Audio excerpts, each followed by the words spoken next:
The story I'm telling you today is about my friend, my one and only friend. I've had him since I can remember. He's always been there for me. He's a good friend, really. He's fun to talk to, he has tons of awesome stories, and he always has some useful advice for when I'm feeling down. He's never given me his name, so I always call him Grandpa in the Closet.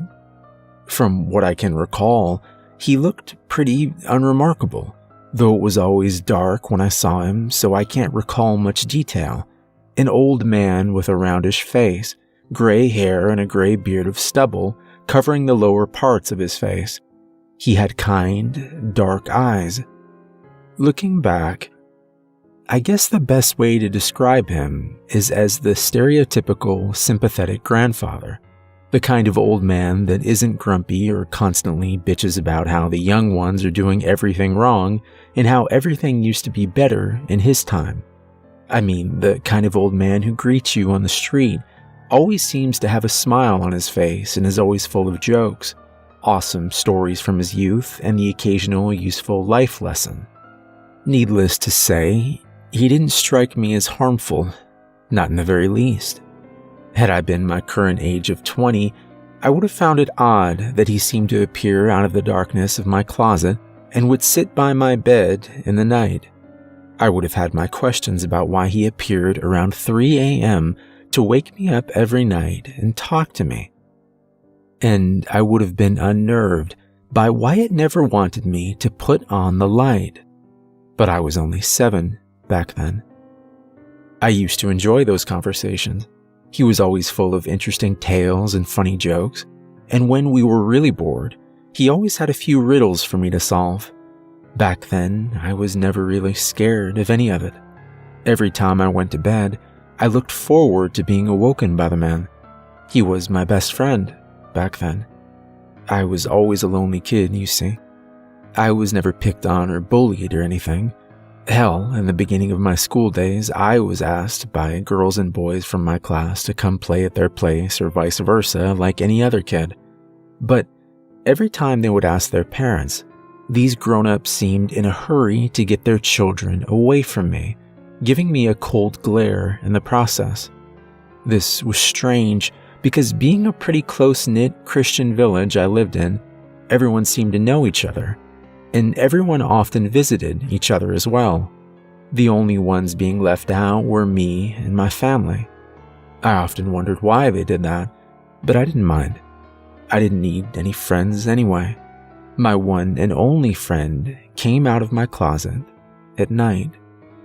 Another peculiar thing, well, once I learned the whole story, it made a lot more sense actually, was that my parents never discouraged my obsession with what most other parents would stamp as an imaginary friend. I don't remember them ever lecturing me that I should get out more and start making real friends. Quite the opposite, actually. As far as I can remember, they were fascinated by my stories about the kind old man, asking me strange questions about how I felt in his presence, and asking me specific details about our conversations. They often encouraged me to talk to him, and seemed overjoyed that I was taking a liking to my mysterious visitor. Over the years, however, things started to change. I think I was 14. By then, I was already longing for friends on the outside for quite some time. Problem was, I was dangling at the bottom of the school's social ladder. I was obviously a weird kid. Having no computer or other forms of social media or interaction with healthy teenagers, or anything to prove me wrong, I still believed my grandpa in the closet was as real could be. I had my doubts one night when I asked him if he was real. He replied by simply picking up a random object on my desk, I believe it was a pen, and placing it next to my pillow. When I woke up that morning, the pen was still there. That was enough proof for me that Grandpa in the closet was real and not some result of lucid dreaming. Nonetheless, I started asking my parents why none of the other grown-ups in the neighborhood seemed to want to interact with their children, questions they usually dismissed in a mostly brisk way, with answers such as, Because they aren't worthy? Or does it matter you don't know them? Had I heeded their words, I have no idea how things would have ended now. But I do know that one innocent family would have been spared from a terrible fate. That time, there was a new boy in class. He had just recently moved into town, into a house very close to school, and was a bit of an outcast, knowing no one, being an eccentric dreamer, and coming from a family of non-Christians. Why on earth a family of non-believers decided to move to an entirely Christian community was and still is beyond me. Being an outcast myself as well, I would often hang out with a new kid. Let's call him Tom, shall we? Tom and I got along, and we soon became close friends. One day, when school was over, I decided to ask him if it was fine if I slept over at his place. He happily agreed, and we started talking about what we could do. Multiple suggestions surfaced, such as watching TV until after bedtime or playing games until late. When he phoned his mom, Tom proposed it and she seemed fine with it. So with me not having a cell phone, we decided to wait for my mother to arrive to ask her if I was allowed to come. I could have known the answer. I think in my head, I already knew. But I was still disappointed when my mother answered with an absolute not in a million years, grabbed me by my arm, pushed me into the car, got in herself and drove away, not even giving Tom as much as a second glance. Naturally, I was pissed. I just didn't understand why they wouldn't let me have this one chance to finally make another friend. I protested the entire ride home until my mother shut me up with the threat that I'd be in for some punishment if I would say one more word about it. That evening, the atmosphere during dinner was different. My mother was awfully quiet and seemed much more focused on the food than anything else.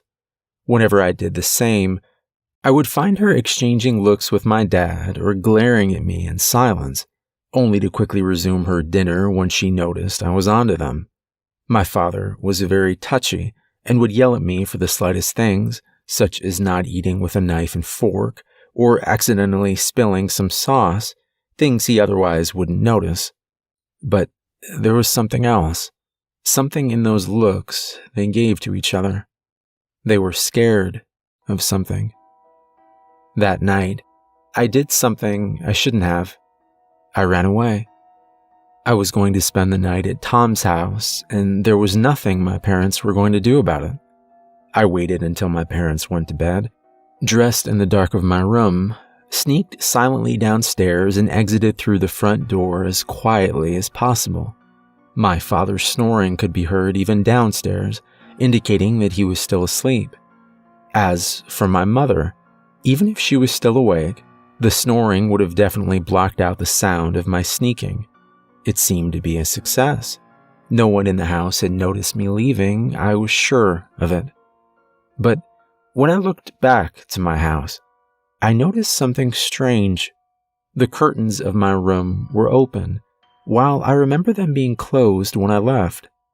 But what really unnerved me were the two furious eyes looking down on me, standing there in front of my house. Despite the fact that I shouldn't have been able to see two eyes in the darkness that was my room, those eyes seemed to illuminate themselves. I don't mean they gave off light or seemed to glow.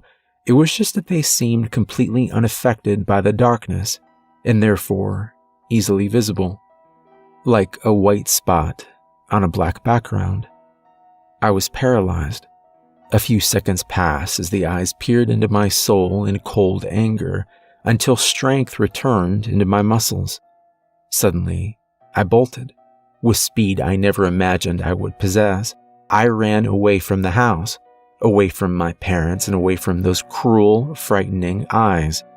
I believe I was already halfway to Tom's house when I finally stopped running. I could feel goosebumps on my skin, and it was a warm night in August, so I knew it wasn't because I was cold. Were those really Grandpa in the closet's eyes? Those eyes that normally seem so kind and understanding, how could they be like that? They weren't just angry. They were, well, the best words I can use to describe it is inhuman, like an enraged rabid beast about to strike. I was still thinking about this incident when I arrived at Tom's house. I noticed the whole place was dark, save for Tom's room. Part of me was afraid I would wake up his parents, but it was either try my luck or go back home, to my room, to those eyes. So I took a deep breath and rang the doorbell. To my relief, it was Tom who opened up. He was surprised to see me, but when I told him what I had done, a mischievous grin appeared on his face. He told me his parents were at a party and wouldn't come home for a few more hours. He happily led me in and I followed him to his room. For hours, we amused ourselves with video games and playing on the internet. I knew what a computer was, but I never possessed one, so I had the best time of my life just trying out all of its features and going across YouTube. We had a great evening. But when his parents arrived, we quickly turned everything off and went to bed, Tom having put a sleeping bag for me on the ground. We decided we would explain my presence to his parents tomorrow. We didn't really think it through that much in retrospect. It was even stupid and silly. But we were young teens, and young teens sometimes do stupid things. It was still dark when I woke up. I noticed immediately that something was off since I didn't have to go to the bathroom and neither did I have some kind of terrible dream. I just woke up without a reason, and what was even stranger was this. You know when you wake up, how you're still sleepy? Your brain is still half asleep, so you feel sluggish and your reaction speed seems to have dropped by half. I didn't have that. I was wide awake. Something else was also off. The room was unnaturally cold for this time of the year, and for some reason the atmosphere had completely changed. For some inexplicable reason, a heavy feeling of dread filled the room like smoke, invisible, but easily felt. I knew something was off, and I realized I was scared. That's when I turned my face towards Tom's bed to check what time it was on his alarm clock. My eyes quickly glanced over it, registering that it was 4 minutes past 3. That's when my attention was shifted to something else, something that wasn't supposed to be there. A shadow in the corner of the room next to Tom's bed. I could vaguely recognize a human shape, though any other features were concealed by a pitch-black darkness that seemed unnatural. The only thing that I could clearly make out were his eyes. They were self-illuminating, 2 angry orbs with pitch-black irises surrounded by white, and a voice I recognized vaguely as that of my grandpa from the closet, but with none of the warmth and humor it usually had. You're awake. Good. I want you to see this. That's when he took one step towards me and entered the bright ray of moonlight entering the room from a window without curtains. What I saw couldn't possibly be the friend that I trusted for so long. Had he always been like this? And had this hideous form simply been concealed by the darkness? Or was he truly capable of changing shapes? His skin was colored a sickly pale, with dark bags underneath his angry eyes. His friendly smile had changed into an angry, teethed growl, his teeth pointy like that of a shark. His hands had sharp claws and were balled into angry fists as he glared at me first, before slowly turning towards Tom. His scowl turned into the most inhuman smile I have ever seen. It was much too wide. It looked as if the skin itself all the way to his ears just split, revealing even more fangs and a much bigger mouth. I was paralyzed with fear as he lifted Tom out of his bed by his head, needing only one hand. Tom looked at me, grinning. He was smiling. He kept smiling as the monster put him down on his feet again and placed both his hands on his head. He didn't bat an eyelid as the beast sunk the claws of both its hands into the flesh of his scalp. And I'll never forget the sight of Grandpa in my closet ripping the still smiling Tom's head in two, the boy's toothed grin splitting in two as blood covered the floor and nearby walls. All the while, the monster kept looking at me silently, its eyes now filled with glee. When the dead body of Tom dropped on the floor, the dull thud it produced somehow reawakened my muscles. I jumped out of my sleeping bag and with tears in my eyes ran down the hallway. On my way towards the stairs, I noticed the lights downstairs were turned on. I figured Tom's parents had returned, so I increased my pace while I already started crying for help. But when I arrived at the bottom of the stairs and peeked into the living room, I wish I hadn't. Both of them were sitting on the ground in a pool of blood, every bone in their body looking broken and twisted into impossible positions. At several points, bone could be seen sticking through the skin, indicating it had been done with brute force. And the most disturbing thing was that while their bodies were facing away from me, their heads had been twisted to look at me. They were staring at me, in fact, that same smile on their faces that I'd seen on Tom's. That's when my stomach finally gave in. I vomited up a mix of my last dinner and the many snacks and Coke I drank together with Tom. After that, I bolted towards the front door. It was locked, but luckily the keys were still in the keyhole, so all I had to do was turn it, and the door opened. I was greeted by fresh air, the scent of summer, a welcoming breeze, and my parents. They were just standing there in front of their car, the engine still running.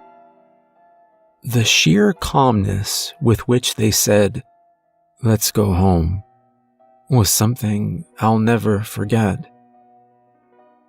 I learned my lesson, though. I'm a good friend now, and I'll never run away from my beloved Grandpa in the closet anymore. He's a good friend, really. He's fun to talk to, he has tons of awesome stories, and he always has some useful advice for when I'm feeling down. He just gets a bit jealous sometimes. Part 2. June the 17th, 2011, police reported a shocking crime in the small town named New Borley in West Virginia. Dustin O'Reilly, a 16-year-old boy in high school and victim of vicious bullying for an extended period of time, turned on the three peers that bullied him in a vicious rage and killed them. These kind of crimes happen, and while they were pretty horrifying by themselves, something about this particular crime was just plain sinister. It was how they were killed. Authorities found the bodies of the three victims in the storage room next to the gymnastics room. According to eyewitnesses, Dustin had lured them there by taunting them in the halls. They ran after him, thinking they would give him a good beating. Oh, how wrong they were. When some of the other people in the school heard the agonized, horrified screaming, they tried to open the door to the storage room, only to find that it wouldn't budge. This was strange, as there was no way a student could or should have the keys to lock any of the rooms in the school. The cries continued for slightly more than an hour, loud enough for the entire school to hear. First, all the three bullies cried. Then after 20 minutes or so, one voice died out, and then after 45 minutes, the second. After an hour, the janitor had managed to find a ladder and entered the room through a window. When the police interviewed him afterwards, these were his words. "When I entered, the first thing I noticed was the smell. God, it was an awful smell. Now, because of the storage room's L-shaped design, I wasn't directly able to see the victims. I could see the door, though. the one everyone had been trying to get open but that appeared to be locked. It had this huge metal cabinet placed in front of it, the one where we store the weights. It would definitely explain why no one could get in.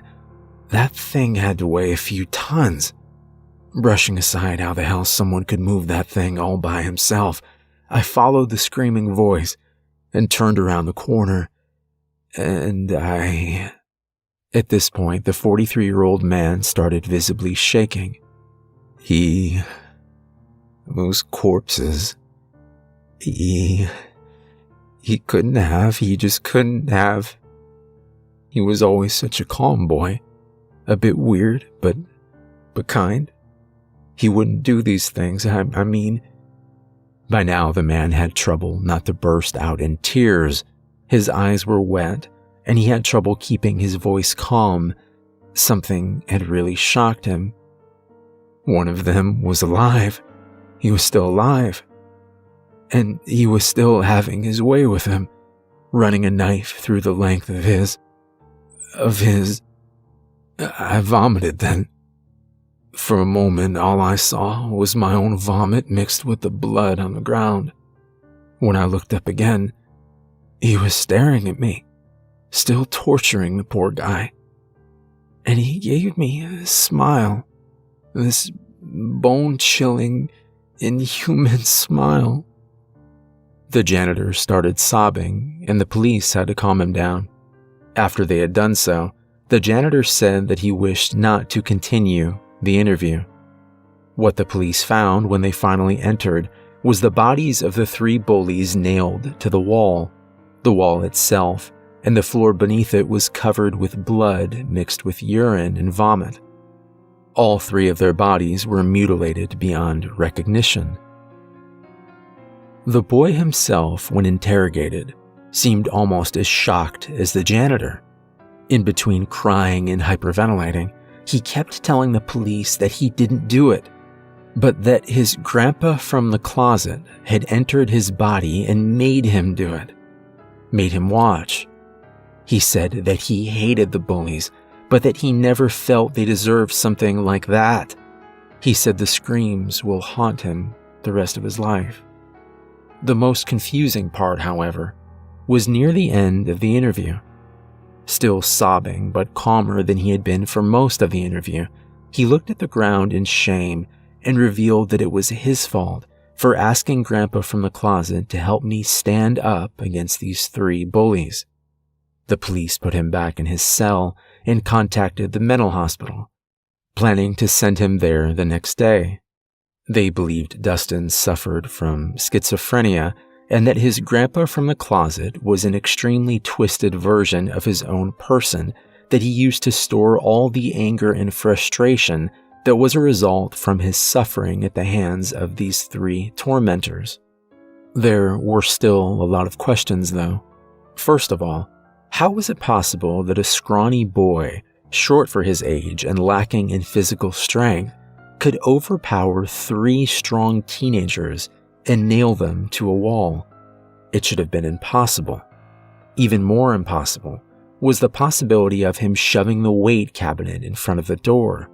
The empty steel cabinet itself needed 4 adults to even lift it and move it from one place to another, and at the scene of the crime, the weights themselves were still inside, untouched. The boy's parents were contacted about the happening, but were extremely reluctant to be interviewed. They seemed fearful, and while not interrogated, they spent a great deal of time whispering to one another in the waiting room. Their interviews revealed that Dustin had always been a sweet, calm boy, and that they never thought he would do anything like this, though their tone was not entirely convinced. The next day, Dustin O'Reilly disappeared from his cell, vanished without a trace, and so had the parents. Their house was searched for any clue of their current whereabouts, but to no avail. They did find something peculiar when searching both the parents' room and the room of Dustin. The parents' room had, hidden beneath other books inside a drawer, A peculiar book with a black cover and a large, red, unknown symbol on the front. Its pages were filled entirely in strange runes and symbols that do not match any known language, current or ancient. The police reported feeling uneasy when looking at the book, saying it gave off a vibe that could only be described as evil. When they searched Dustin's room, they found a symbol identical to the one on the book's cover, drawn in blood, in the very back of his closet.